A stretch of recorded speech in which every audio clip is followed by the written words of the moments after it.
Welcome back to Nebula Wrestling. It's your boy here, Emmo. So I've been a busy boy when it comes to creative work. So here you can see, first of all, we have our first Nebula Wrestling Academy graduate, Michael Hernandez. We have gimmicked him up.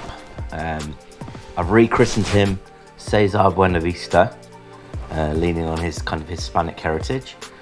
And he has got a gimmick known as the Concept. So just to let you know, this is on the Weasley underdog kind of realm.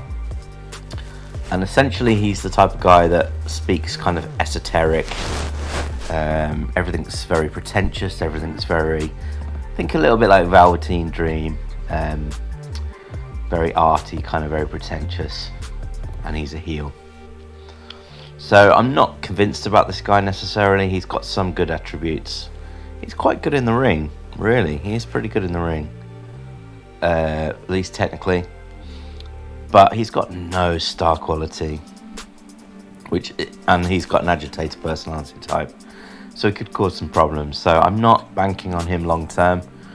But as we needed to pad out the roster, it made sense to sign him up. But things can change and he can develop, and we'll see how he takes off with the crowd. But I'm not expecting him to be around in probably even as soon as 3 months, because I think we'll start to get a flood of youth prospects, and I think we'll get people who are better than him, and he might become kind of extraneous. He might become unnecessary. So yeah, moving on to Dark Sheik. She came with a High Priestess gimmick. I don't completely know what that means.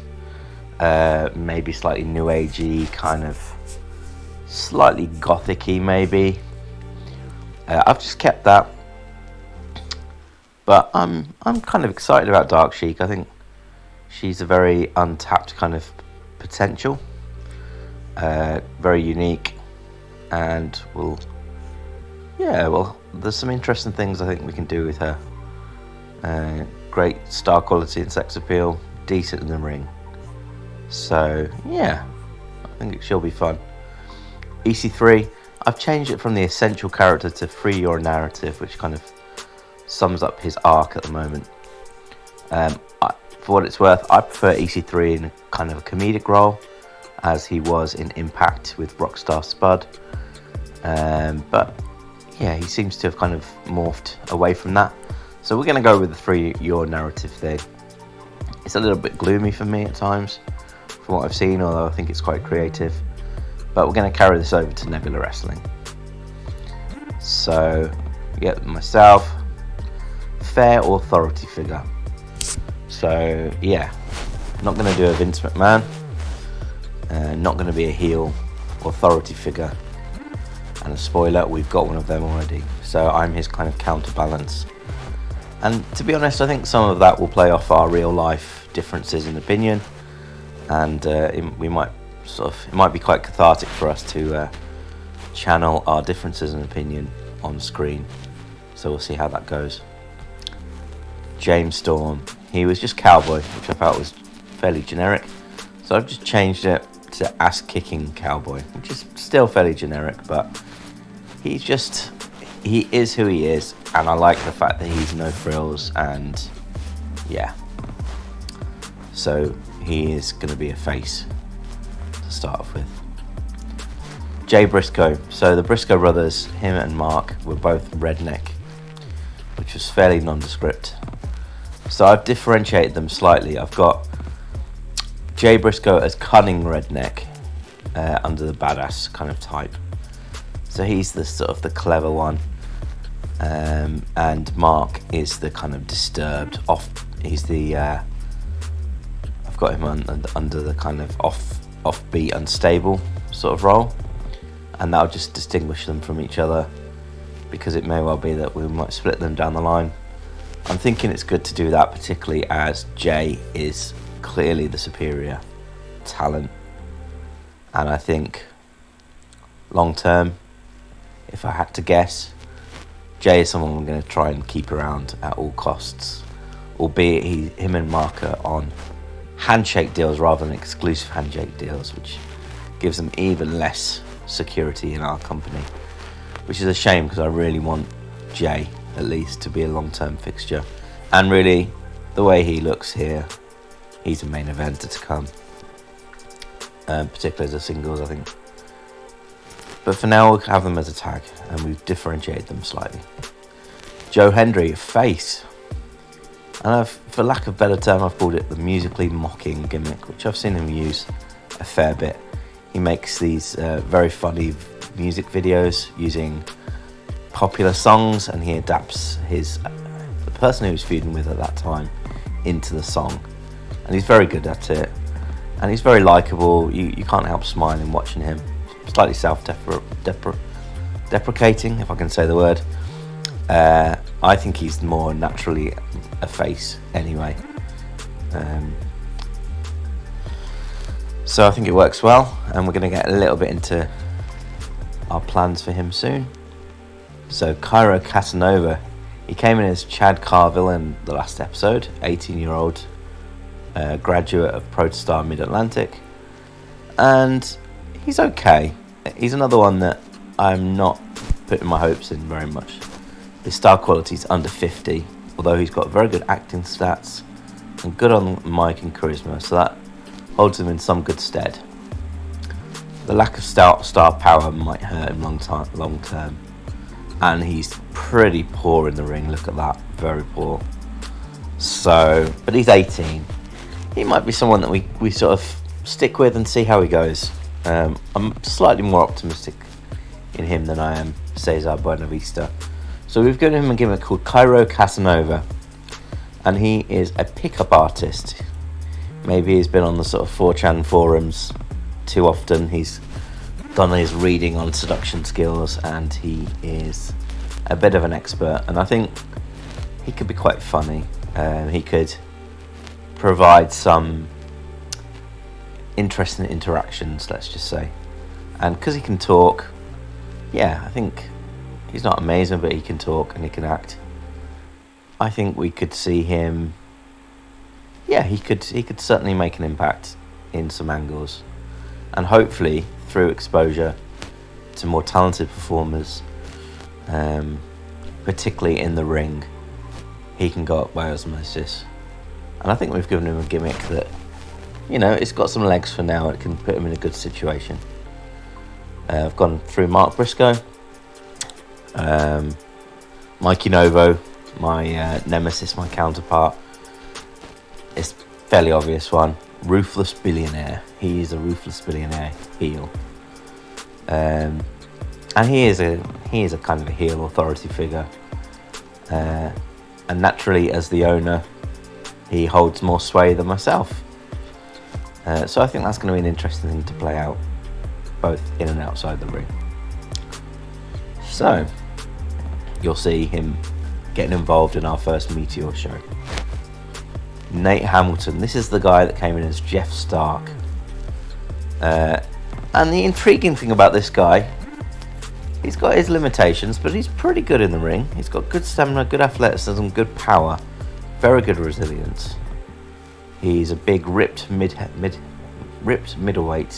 6 foot, 231 pounds, and he's menacing and decent star quality, although he needs to develop on the mic, acting and so on. He looks like he needs a mouthpiece, but I don't think we're quite in the position to give him that at the moment. So let's just let him see. Let's just let's just see how he gets on at the moment. And we can always lean in on that menace. He can be fairly silent. But anyway, I've given him a gimmick called Rambunctious Meathead, which naturally might seem like a bit of a heel kind of role, but I'm kind of envisioning him as that kind of Ryback, kind of feed me more, slightly comedic, like, yeah, you know, that kind of funny jock kind of character who's a bit dumb, but lively, and he makes Weasley types look silly. So I've got him under the badass type. but I see him more comedic, really. So yeah, I think we'll see how he gets on. You might not recognise the next name, Quinlan Forte. Quinlan Forte is the man known as MV Young.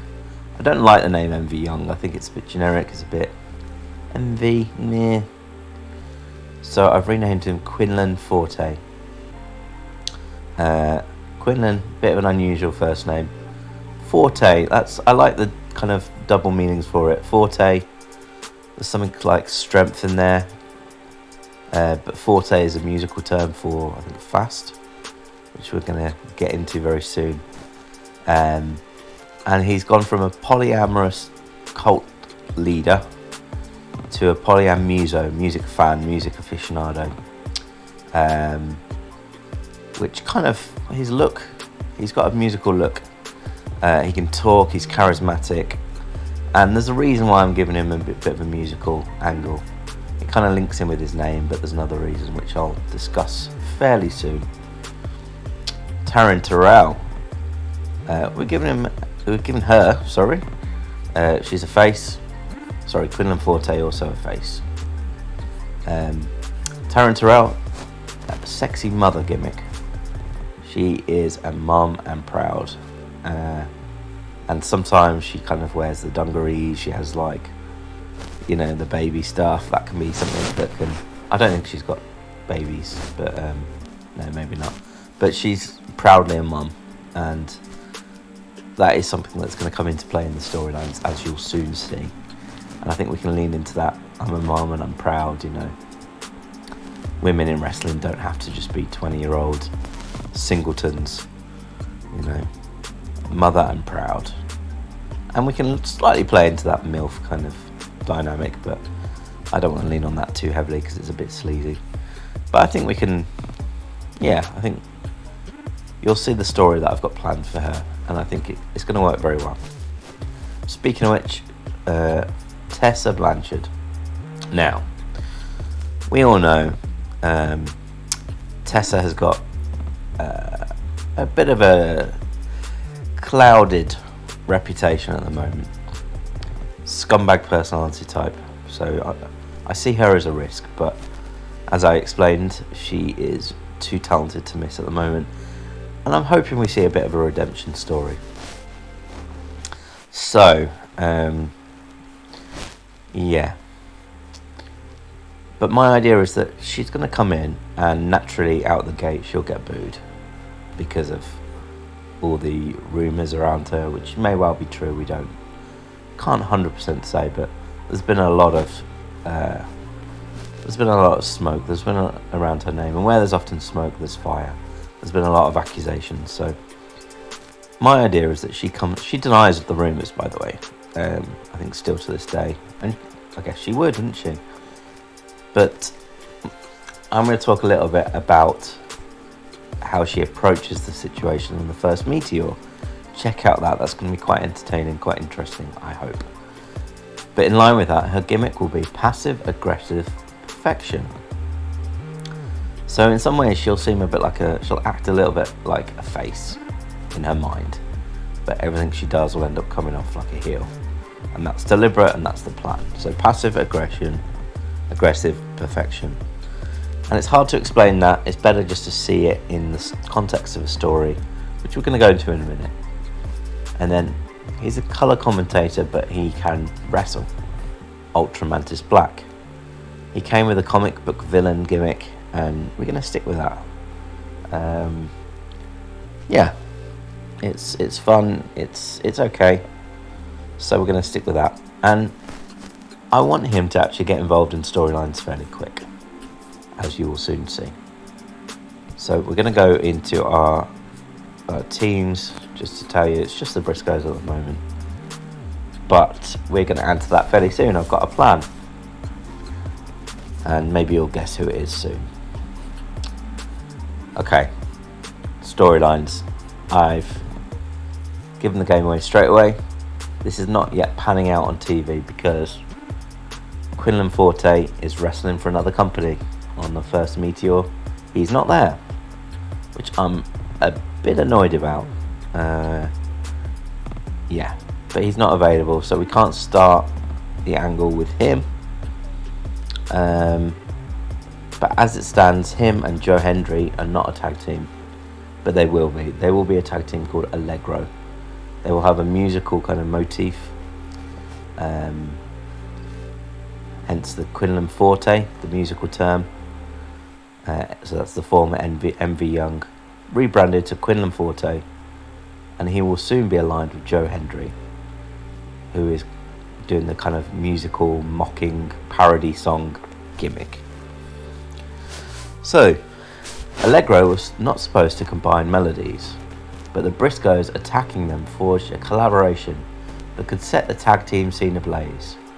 Do Hendry and Forte risk poking the bears with their parody songs and comical irreverence? So that's the kind of setup of the story. You've got these kind of funny characters in Hendry and Quinlan Forte, and you've got the Briscoes, who are kind of the badass rednecks who take exception to them. Okay, next storyline is an undercard, lower card sort of battle between Cesar Buenavista and our kind of menace character, our dumb jock face character Nate Hamilton. One is arty, sensitive and well read, i.e. Cesar Buenavista. The other is carnal, macho and a dumb jock. Chalk and cheese, except for the narcissism they both possess in spades. Who will prove to be the better man? So it's a fairly straightforward, simple angle of two very polarized, very different characters coming against each other. So that's going to kick off on Meteor. This is our main feud at the moment, EC3 versus James Storm, and this is going to start on Meteor, so some of this we'll get into. EC3 wants James Storm to embrace his free your narrative doctrines, because he intuits that Storm is conforming to and being ensnared into the so-called oppressive machine. Storm retorts by saying the only oppressive machine he'll be stuck in is his boot up EC3's ass. How'd you like that narrative? Now, this doesn't quite fill the sort of encapsulate the whole angle, because quite a big part of the thread is going to be added on Meteor. So it's going to be EC3, James Storm, and you'll see Mikey Novo, the authority figure, my counterpart. He is going to be involved, and you'll see why soon. Another bit of an unusual storyline here. Cairo Casanova versus Ultramantis Black. And this also involves Dark Sheik. The braggart Ultramantis Black pursues Dark Sheik, but hilariously crashes and burns every time. In comes Cairo Casanova to teach our colour commentator some seduction skills. These really do not work well for Ultramantis. Is he at fault, or does the blame lie with his new pickup guru? The tension is rising. So we have Dark Sheik, our transgender wrestler, who will be desired by Ultramantis Black in a fairly bizarre kind of love angle. Cairo Casanova tries to help out, and it doesn't go so well. So yeah, I'm curious about this and where it's going to lead. And maybe Dark Sheik, we're going to have some intergender wrestling in this company, particularly hopefully down the line when we get our triad titles, our trios titles, triad we're calling them, where it's generally going to be women involved in that as well as men. So that's going to be fun. So let's see where this goes. And then our big female storyline, Taryn Terrell versus Tessa Blanchard. Taryn sees Tessa as a role model for young women, especially her daughter. Tessa helpfully wondered if that's because she's a go-getter, unlike her mother, who let the excuse of parenthood cause her to self-sabotage her career. Taryn obviously takes exception to this, but Tessa can't understand why. She thinks she's being motivational, hence the passive-aggressive kind of angle character that she has.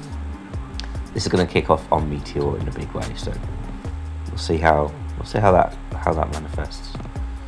But yeah, it's an interesting point of view. Taryn Terrell, she came in as Tiffany, I think, in WWE several years ago. 15 years ago, maybe longer. No, probably, yeah, maybe 10, 15 years ago. And she was looking like she was going to develop into a big star, particularly in Impact, where she, I think, won the Knockouts title.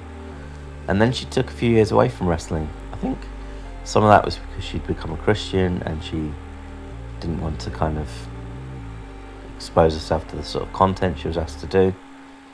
But she's returned in recent years, and she hasn't returned really full time in NWA up until this point.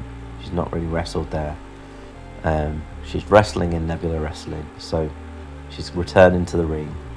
And Tess is going to play on that "Why Were You Away" type deal.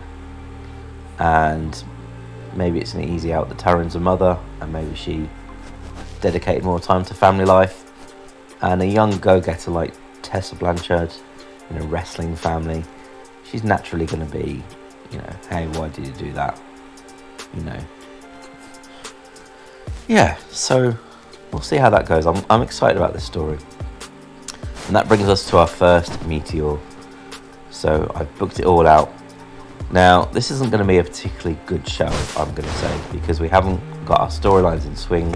And this is a very storyline heavy company. We need some angles in good flow. Also, we need star power, and we're still missing our biggest names. We're still negotiating with them, and we're expecting them in soon. And also, because we've got a very, very limited roster at the moment, we're having quite long matches and segments with very few people. A few people are being sort of overused potentially as well, which is something we can get penalised for. So I'm not expecting particularly strong ratings because we're starting from scratch.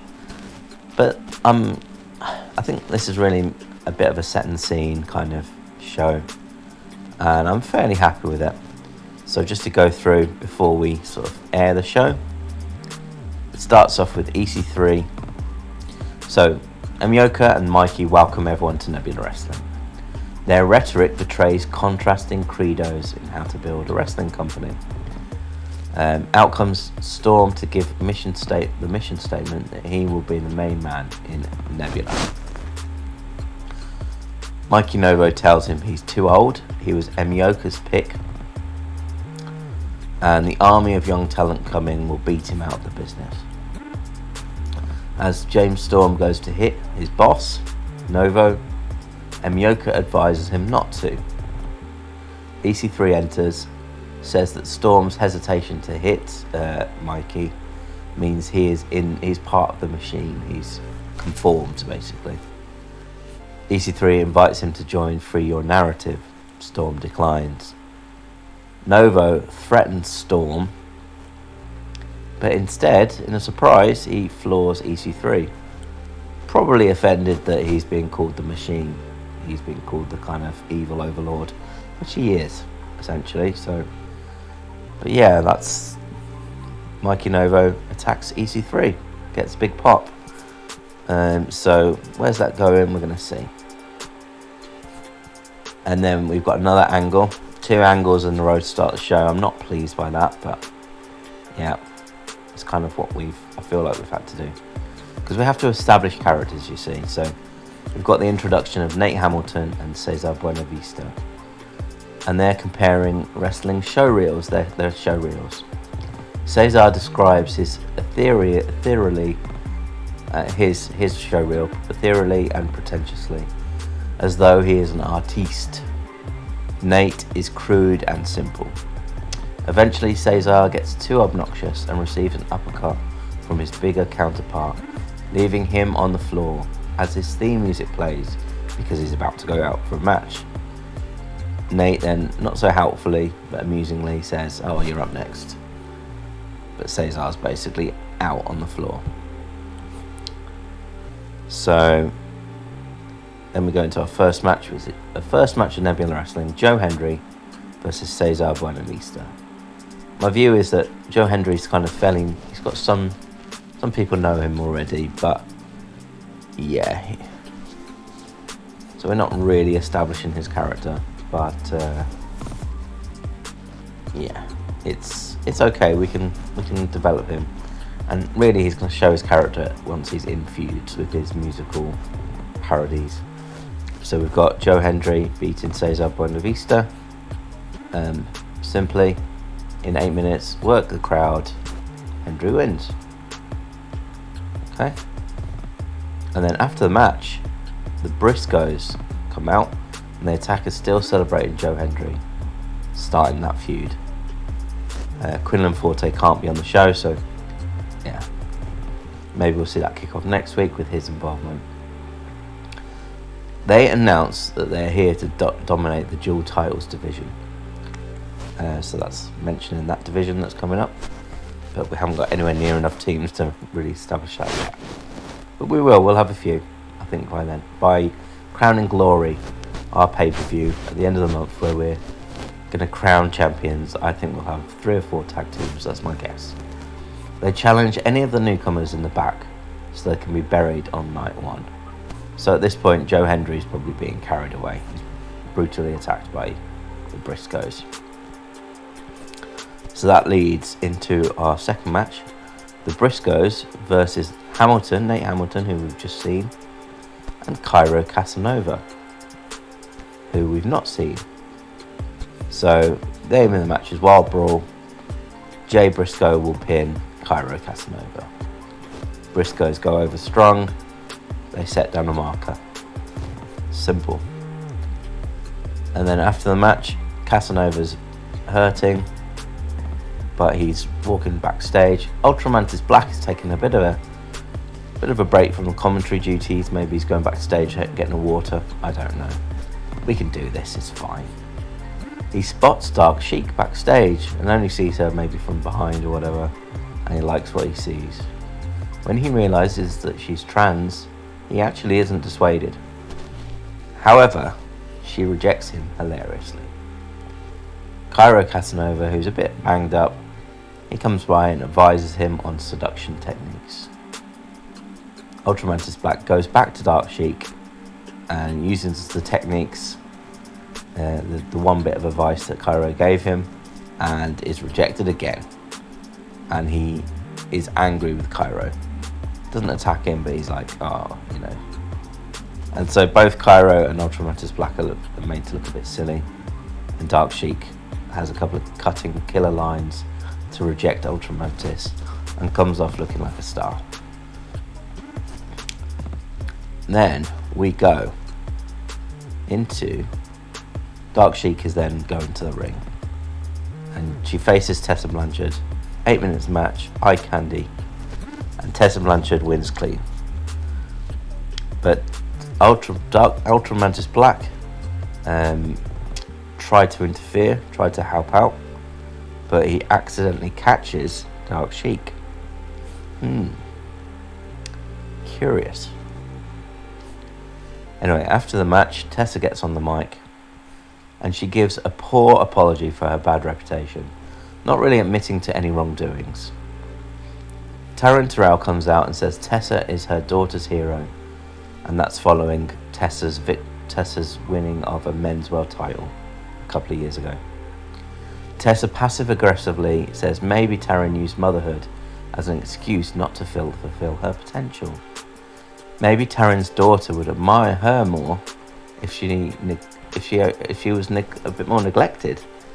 So it's basically Tessa saying you paid your daughter too much attention, you didn't focus on your career, and that's why I'm her hero and that's why you're not. So it's quite a clever kind of attack, but she's doing it in a nice way, so to speak. But Taryn isn't impressed. She's about to lash out, but instead, I guess maybe thinking of her daughter and not wanting to attack her daughter's hero on TV, she shakes her hand and wishes her well in redeeming herself. So we've got a few layers to that. It's a 12-minute long segment, so it's quite long. But yeah, I think that could be quite fun. And I like this arc for Tessa. It makes sense to me. Okay, and then after that we've got a little bit of a lull before our main event. So it's a 2-minute minor segment. Myself, Emmo, Nebula, just talking about next week's show. So, yeah. Just saying that there's a couple of we've got a few debuts coming. We're in negotiations with some big stars. Can't say who they are, but they're coming next week, and we hope to have new signings coming through. So, yeah. But next is our Meteor title. This is our tertiary title. Now, this was a bit of a last-minute judgment call for me. I wanted the Meteor title on the line and to be won on the first show, because the idea is that this is going to be defended every week. I expected really for Quinlan. I expected it to be Quinlan versus Joe Hendry, so the future tag team partners, to be against each other, to be attacked by the Briscoes, but one of them to win the Meteor title, essentially. That was my plan, because they seem to sort of fit the Meteor title mold. They're sort of tertiary guys at the moment. EC3 and James Storm are sort of my promised title, my intercontinental title sort of stars. And I've got 2 main eventers hopefully coming in soon after the show. And remember, it's Curtis Axel or Joe Hennig and Johnny Gargano. They're the ones we're heavily in talks with, and they're going to be our main eventers. EC3 and James Storm are kind of on the edge of that, so it seems a bit weird giving them the Meteor title match. But yeah, let's go with it, and it starts this title off with a bit of a bang. And I think let's see how things lead. But yeah. So it's a cage match, and in an 11-minute cage match, EC3 wins. The aim of the match is storytelling. James Storm is protected, he's kept strong. The match ends with a tainted finish. Mikey Novo, who had tension with both EC3 and James Storm in the first segment, but put his hands on physically EC3,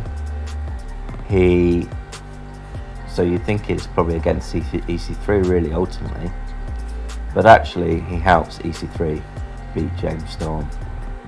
So the match will end with a screwy referee finish. So it's a little bit of a cliche, kind of a twisted authority figure. But anyway, ending the show. After his shocking attack on James Storm, Mikey Novo announces that he has joined the Free Your Narrative movement. He and EC3 hug and raise his dubiously earned Meteor title. Emmo Nebula gets up from his commentary desk and shows his confusion and disapproval. So yeah, we've got this strange dynamic of EC3, who's against the kind of corporate. He's very much like, he's against the established power base, and he's colluding with a guy who is a ruthless billionaire, which kind of shows some form of hypocrisy, which I quite like. I like that sort of hypocrisy, but he can twist it, and Mikey Novo can have some sort of fun in, I'm a billionaire, but I'm so against the mainstream and all this kind of stuff. Do you know what I mean? So it's I like those sort of dynamics where people are kind of acting against who they are. So it's a little bit similar to the Tessa thing, people almost trying to be good when they're actually bad. And that's no comment on Tessa and who she is in real life. I don't know. I'm not going to make a judgment, but we're going to lean into her reputation. So let's start the show. A little bit anxious about this, but I'm not expecting much. Okay, so starting angle, 37 rating. That's not too bad. James Storm improvised well. Colour commentary gave the segment a boost. Angle got the crowd hotter. Strong start, good. And then in terms of, so my gimmick has got an adequate rating, so yeah, not great.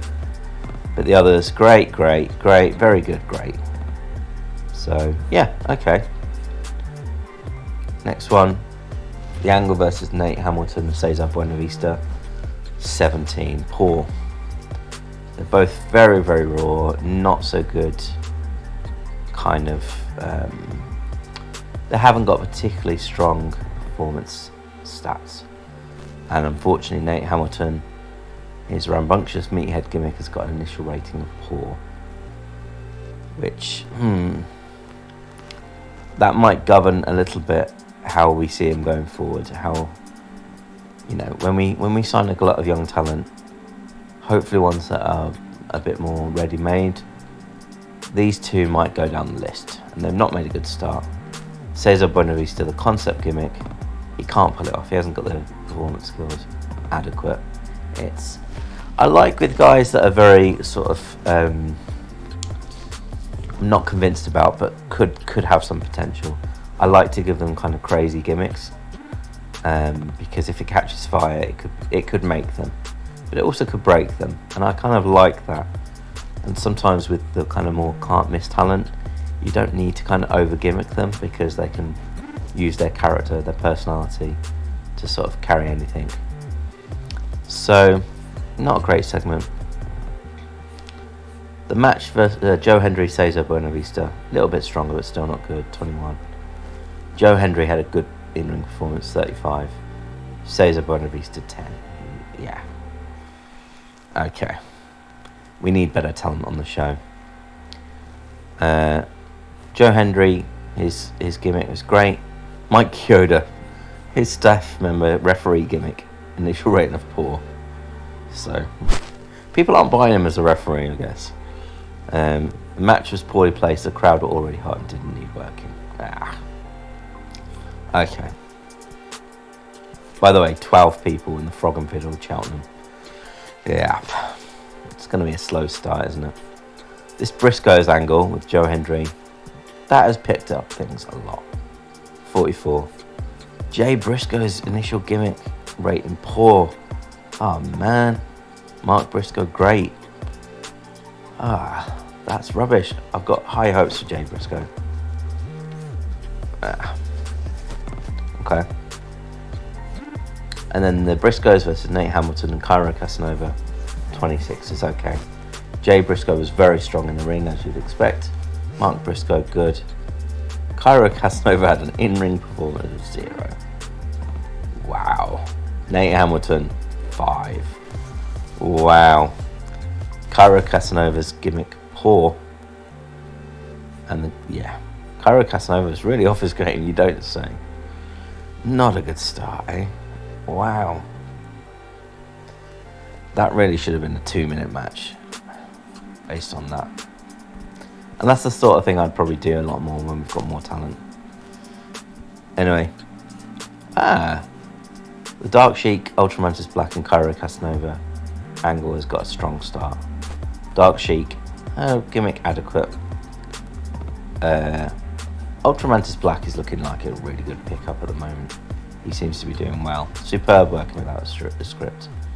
He seems to have really been on form tonight and carried things a little bit. Oh, nice. Tessa Blanchard. Wow. And this is why I brought her in. It might be controversial. Segment rating 48. In-ring performance 62. Dark Sheik, she can go 46. Passive aggressive perfection gimmick, great. Very good. That probably will steal the show. And then angle featuring Tessa and Taryn, 25. Meh. Taryn's sexy mother gimmick, adequate. Yeah. Okay, maybe it's because in the past she's been playing such different sort of characters, a bit more diva-esque. So it's a bit of a departure from that. Lack of anything interesting happening in this segment was a problem. Okay. Alright. Me giving it... Wow. Alright. I did well without a script. I had the crowd in the palm of my hand. I'm getting better at my gimmick. Segment rate 50, but it's a minor segment. Hyping next week's show. Now it's time for our main event. 36, that's okay. I'd probably expect better with such polished in-ring. Well, James Storm is probably better in-ring, but EC3 had an in-ring performance of 38, James Storm 39. Not bad. Not amazing, but not bad. And then the show ending angle 41. Mike Novo improvised well. Okay. I'm not too displeased by that. I'm very displeased with some of the younger talent and their performances. Our show increased popularity in 46 regions, overall rating 41. Not bad. I'm fairly happy with that. 12 people, they didn't seem to be too disappointed, all 12 of them. They're probably drunk at the bar, but hey, maybe one of them had a dog. I don't know whether that would count in the attendance stats. Finished show, and we're going to see our ratings.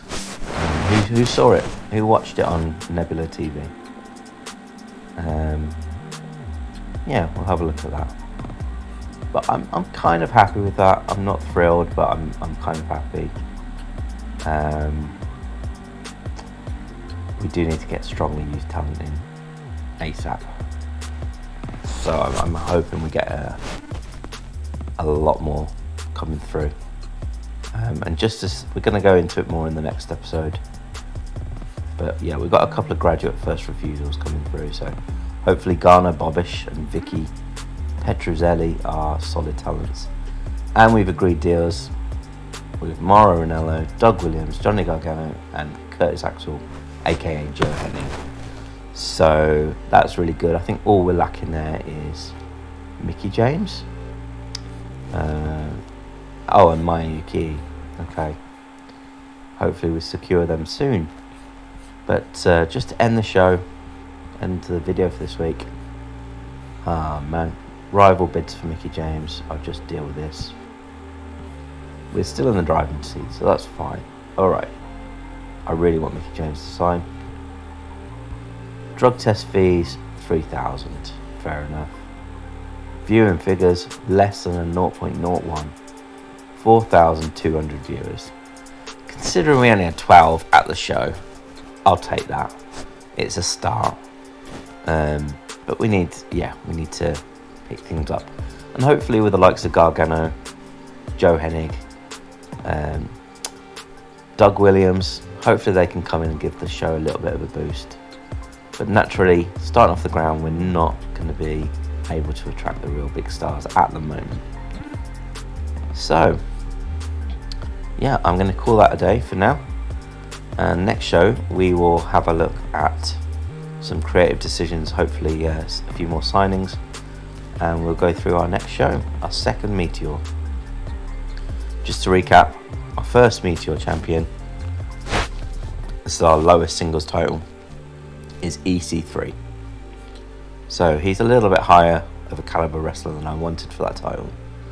But we needed to get that division going, and none of my youngsters were ready. And Joe Hendry, I kind of want him in the tag feud, but yeah, we'll see. Things might change quickly. So yeah, I'll see you next time. Goodbye.